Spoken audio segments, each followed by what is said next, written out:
Hello Mathias et hello Christophe, content de vous retrouver pour ce nouvel épisode du podcast Vivre Libre. Ceux qui connaissent pas Mathias Layani, donc c'est un ami, le fondateur du site On passe à l'acte. Il faut savoir qu'avec On passe à l'acte, Mathias avec son équipe ont interviewé je sais pas, 500 peut-être, 500 porteurs de projets, quelque chose comme ça. Plus de 500 porteurs de projets, ouais. Ça s'est fait sur plus de 10 ans, mais c'est assez incroyable. Et Mathias est bourré d'idées de développement. Il a créé une SIC et également porte différents beaux projets. Et entre autres, il est l'initiateur d'un domaine, d'un centre de ressourcement, je ne sais pas comment vous l'appelez exactement, vous allez nous dire ça. Donc, il s'appelle le domaine du Revel. Moi, j'appelle ça un centre de ressourcement pour faire simple. Et on va bien sûr en parler. Alors, à côté de Mathias, il y a Christophe Gué. Christophe est un ancien dirigeant dans le monde industriel. Christophe, bon, a plusieurs casquettes, mais une de ses casquettes, c'est d'être actionnaire du Revel et un des directeurs du Revel. D'ailleurs, je crois que tu es sur place en ce moment, hein. Est-ce que j'ai bien résumé les choses? Christophe, est-ce que tu veux ajouter quelque chose à la présentation ou Mathias? Moi, j'ai envie de dire deux mots sur on passe à l'acte et l'intention qu'il y a derrière on passe à l'acte. Euh, on passe à l'acte, c'est une famille de projets et une SIC, c'est une coopérative, donc c'est une famille de projets euh, qui vise ce dont on rêve tous, c'est l'évolution de nos sociétés, l'impact positif, les choses belles que l'humanité peut faire. Et donc, c'est carrément le pied, hein, de pouvoir s'intéresser et de s'engager dans de tels projets. C'est carrément, c'est incroyable cette vie de s'occuper de ça. Et donc, pour dire d'où ça vient, ben, mon intention pour On passe à l'acte, parce que cette histoire de domaine du Revel, c'est aussi un des axes, et il y en a plein. Euh, L'intention de départ, c'était, ah, mais on parle d'une humanité qui est belle et avec plein de valeurs belles. Euh, Comment on fait pour aller les visiter, ces valeurs belles et ces projets qui sont beaux? Et voilà, donc l'intention il y a 15 ans, c'était d'aller interviewer les porteurs de projets qui font des initiatives positives.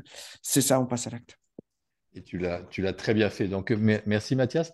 Mathias, j'ai une première question pour toi, parce que c'est vraiment original le montage que vous avez fait que vous avez imaginé en fait pour ce centre de ressourcement. C'est-à-dire que, alors Mathias, si tu peux nous décrire rapidement, enfin Mathias ou Christophe, mais nous décrire rapidement ce qu'est le domaine du Revel, ce qu'il y a à l'intérieur, mais c'est vraiment un beau et grand centre de ressourcement.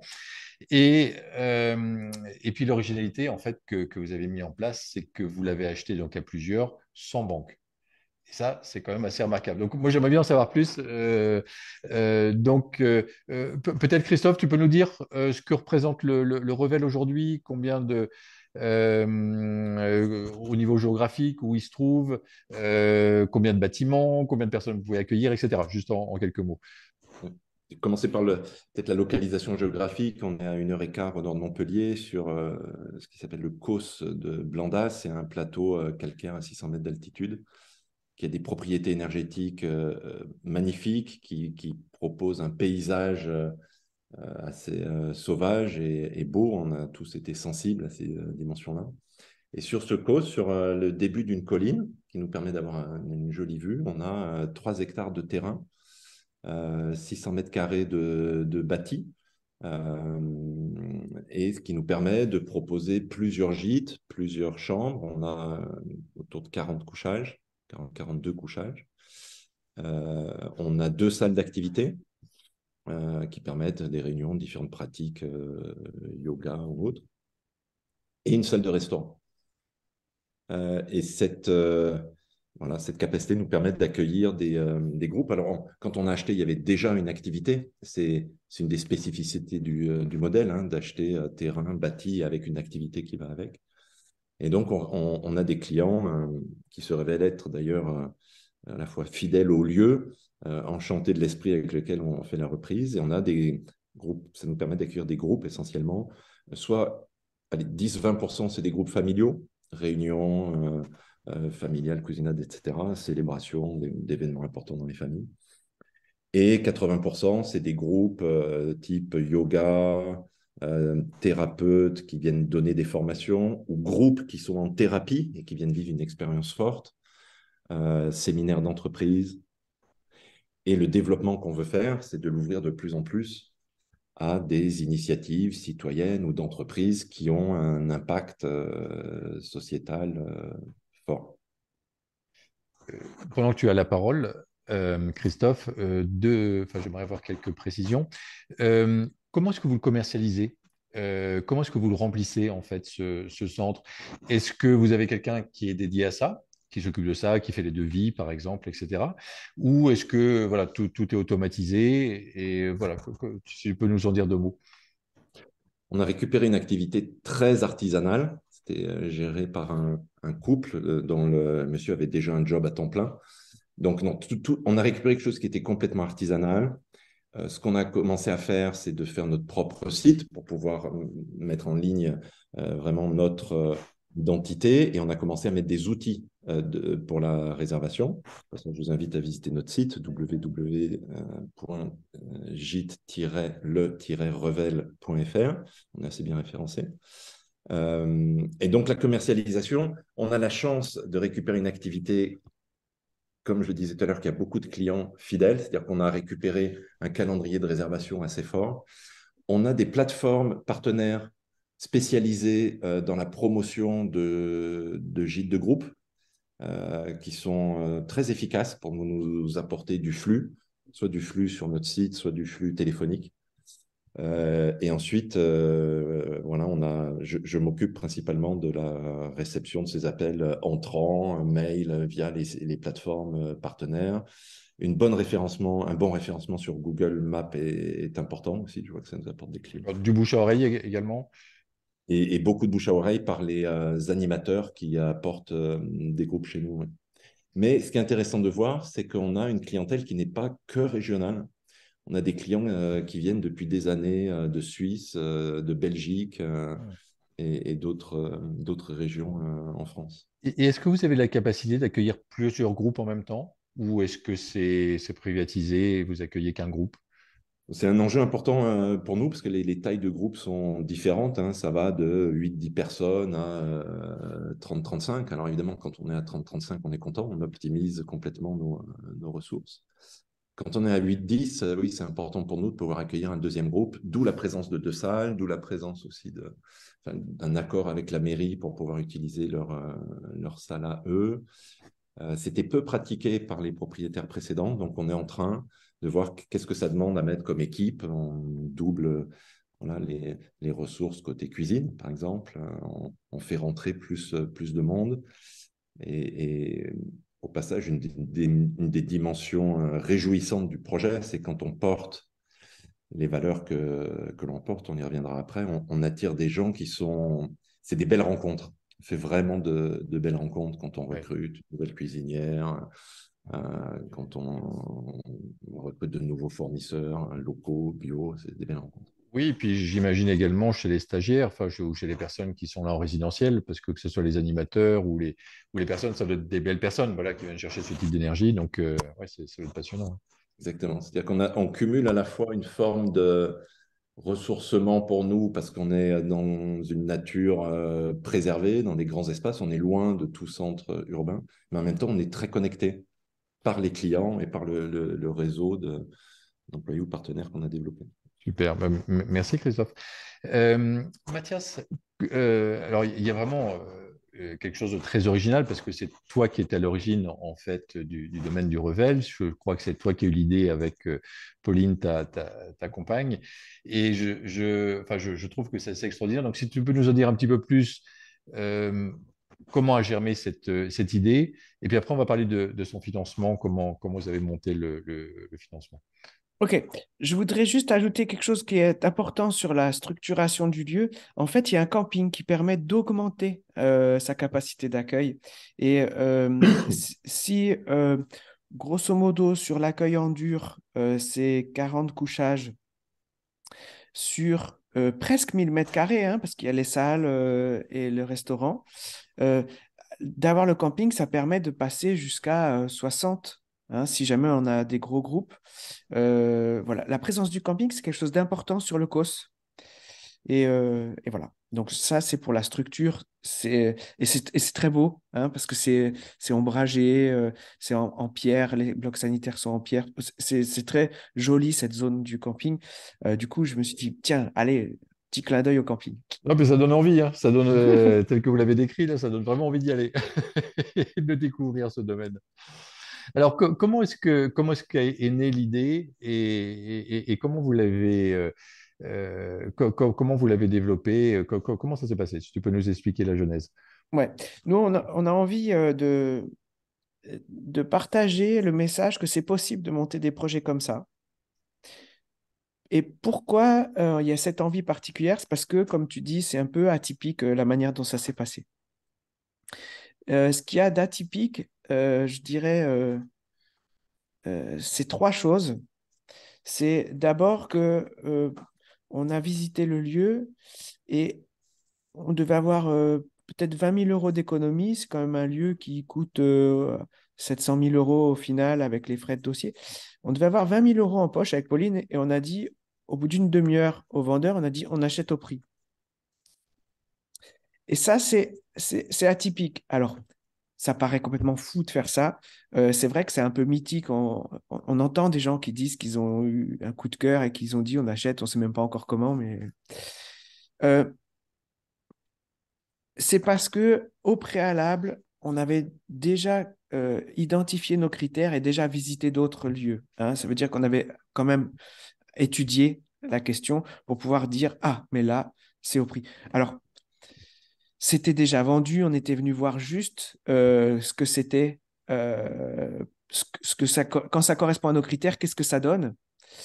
C'était déjà vendu. Sauf que, comme on a dit aussi cash qu'on était intéressé, bah, finalement, l'agence, elle s'est dit sur la liste d'attente, on va les prendre eux, parce que comme ça, on aura des chances que ça marche. C'est-à-dire que nous, on a été sûrs de nous, juste sur l'intention. Ça, c'est une chose spécifique et que j'ai envie de partager, j'ai envie de dire aux gens, mais on peut faire ça, ça marche. Oui, Hein, ça montre que quand on est vraiment déterminé, quand on a un rêve, quand on est déterminé, bah, ça fonctionne, quoi. Parce que c'est un ouais. truc de fou. Vous aviez juste 20 000 euros, ça coûte 700 000 euros, vous n'avez pas une capacité d'emprunt incroyable. Donc voilà, comment vous avez fait alors? La deuxième chose atypique, c'est que, enfin spécifique, c'est que du coup, on a rassemblé des gens de notre réseau. On a commencé par se dire, tiens, avec qui on a envie de faire ça? Alors et on a proposé d'acheter ça à plusieurs, du coup. Et puis d'emprunter auprès des banques pour que ça complète. Il se trouve que 4 directeurs de banque étaient fans du projet et ils ont dit, c'est génial, on suit et tout ça. Sauf que un- quelque chose comme ça, acheté à plusieurs avec une SCI, c'est quelque chose où les banques, qui passent par la petite porte dans les banques. Bref, au dernier moment, les 4 superviseurs de directeurs ou algorithmes de choix des emprunts, je ne sais pas comment on peut les appeler, ont refusé catégoriquement de financer le projet. Et donc, on a dû trouver une solution in extremis. La solution in extremis, c'était d'ouvrir à plus de personnes, d'investisseurs, euh, l'achat du lieu. Et donc, ce qu'on peut dire, c'est la deuxième chose, c'est vous vous rappelez, hein, c'est possible d'avoir un coup de cœur et de dire j'achète, et du moment qu'on est sûr que c'est ça qu'on veut. Et deux, euh, c'est possible d'acheter à plusieurs sans les banques. Voilà, on a ajouté des investisseurs et ça a fonctionné. On a réussi à acheter cash sans les banques. La troisième chose qui est spécifique, Christophe, tu veux dire quelque chose? Non, non, vas-y, je te laisse dérouler. La troisième chose qui est spécifique, c'est que pour pouvoir faire ça avec des citoyens qui ont la culture qu'ils ont. Les citoyens, ils ont une culture de, on n'est surtout pas des entrepreneurs, l'argent, c'est attention, et on est plutôt, comment, bref, il n'y a pas cette idée investir pour les citoyens, c'est souvent un gros mot. Bon, et entreprendre, c'est aussi pour eux souvent un gros mot. Et du coup, euh, la troisième singularité, ça a été de faire pivoter cette idée-là dans la tête de ceux à qui on s'est adressé, qui sont des investisseurs citoyens pour la plupart. C'est de dire, mais parce que si on n'est pas en train d'entreprendre et d'investir, à ce moment-là, on est en train d'habiter, hein, en termes d'immobilier. On est soit en train d'habiter, c'est ce que pensent à peu près tous les citoyens sur une opération immobilière, c'est leur résidence principale, éventuellement peut-être une résidence secondaire, mais on n'est pas sûr. Et sinon, bah, c'est une entreprise quelque part. Et ben, le pivot, la troisième singularité, c'est de dire, euh, ben, en fait, oh, c'est pas un projet d'habitat, ça oblige pas à changer brutalement de vie, à déménager, à se mettre à habiter en communauté. C'est pas ça, hein, comme on peut voir parfois. Et il y a aussi une autre option qui est de dire, ben, et si en fait on était investisseur et entrepreneur dans un projet qui a du sens entre citoyens? Et ça passe. C'est-à-dire qu'on peut faire pivoter l'esprit qui, a priori, est contre l'argent, contre l'investissement, contre l'entrepreneuriat, vers, bon, bah, finalement, c'est génial. Et comment on fait ça? Eh bien, en expliquant que finalement, l'argent, il a plus de sens dans un projet comme ça que dans une banque qui, de toute façon, va l'investir dans l'exploitation pétrolière, je ne sais pas où, ou dans les... on ne sait pas ce que font les banques avec notre argent. En général, elles font des trucs qui ne nous conviennent pas. Du coup, de dire, eh bien là, ça a du sens. Et deuxièmement, en plus, l'argent est plus en sécurité dans la pierre aujourd'hui que dans une banque que tu ne sais même pas si elle tient. Et avec un État que tu ne sais même pas s'il ne va pas ponctionner sur les comptes des gens, hein, comme ça commence à se faire. Et troisièmement, c'est rentable. C'est plus rentable parce qu'on garantit un rendement. C'est plus rentable qu'une assurance vie actuelle ou un livret épargne.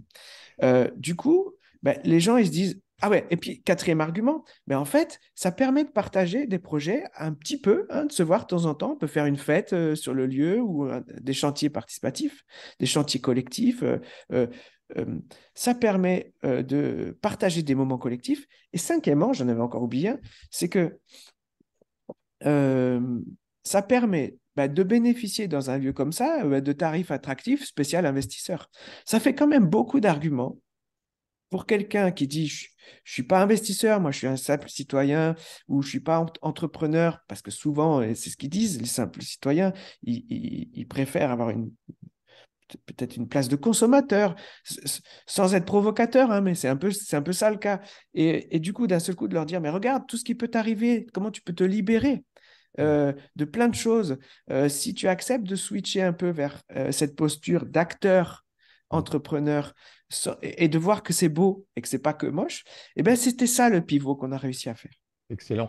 J'ai quelques questions pour préciser un peu ce que tu viens de dire. Combien vous aviez de personnes avec vous? Quel montant d'investissement en fait ils ont mis? Puis tu disais que ça rapportait, ça pouvait rapporter plus qu'une assurance vie. Tu peux nous en dire un petit peu plus là-dessus également? Ouais. Nous, on a regardé les rendements moyens des investissements locatifs. Et on a vu que c'était peut-être entre 3 et 8%. Je ne sais pas si je dis une connerie, mais Bah, ça, c'est pour les personnes qui n'ont pas suivi la formation Imosen, mais parce que, alors, c'est parce que quoi? moi, j'aide les personnes à aller chercher du 10% brut, hein, brut. Après, 10% après, brut. il y a quelques charges. Mais oui, oui, aujourd'hui, on arrive encore à avoir en matière d'immobilier, donc de 10% brut, à partir du moment où on est assez sélectif. Mais oui, oui. Mais vous, c'est différent. C'est différent parce qu'il y a une activité, parce que, enfin, voilà, on peut pas comparer avec un investissement immobilier traditionnel.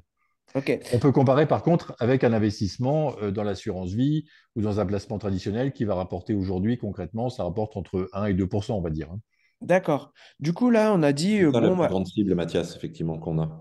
OK. On s'adresse peu à des investisseurs immobiliers expérimentés. On Hmm. s'adresse à des citoyens qui ont un peu d'épargne, mais sur des produits bancaires classiques.